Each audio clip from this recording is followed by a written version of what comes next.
Non accade spesso che un politico venga ringraziato dai cittadini e invece questa volta i lavoratori dell'ex Sirma impiegati nella provincia di Venezia hanno voluto ringraziare la presidente Francesca Zaccariotto per l'aiuto fornito loro in questi mesi. Andiamo a vedere il servizio.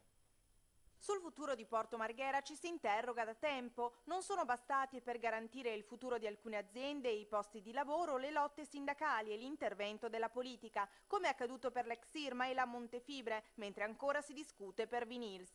Chiamati a intervenire sulla delicata situazione anche gli enti territoriali. A rispondere per prima all'appello dei lavoratori dell'ex Sirma che avevano terminato il diritto alla mobilità la provincia di Venezia e la sua presidente Francesca Zaccariotto, che insieme alla sua squadra da dicembre sta lavorando a un piano per il sostegno dei lavoratori disoccupati. Un bel regalo per questi lavoratori che hanno voluto incontrare nei giorni scorsi a Ca' Corner la presidente per ringraziarla di persona.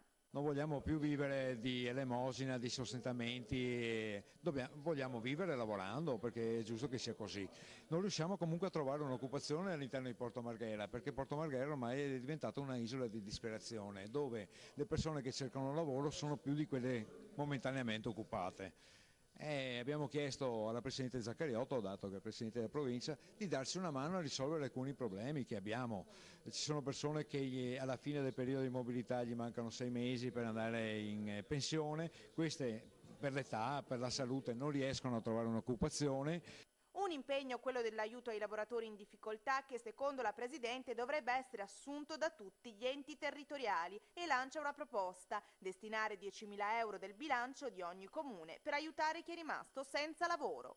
Credo che al di là del ringraziamento, in quanto quello che la provincia ha fatto assieme alla regione, io credo sia un atto dovuto rispetto ad una situazione di gravità come quella che emerge da Porto Marghera, hanno voluto fare un po' il punto della situazione, perché il progetto che la provincia ha fatto con il loro inserimento nel settore ad esempio della viabilità della provincia è arrivato alla fine e quindi hanno bisogno di avere una continuità, una garanzia.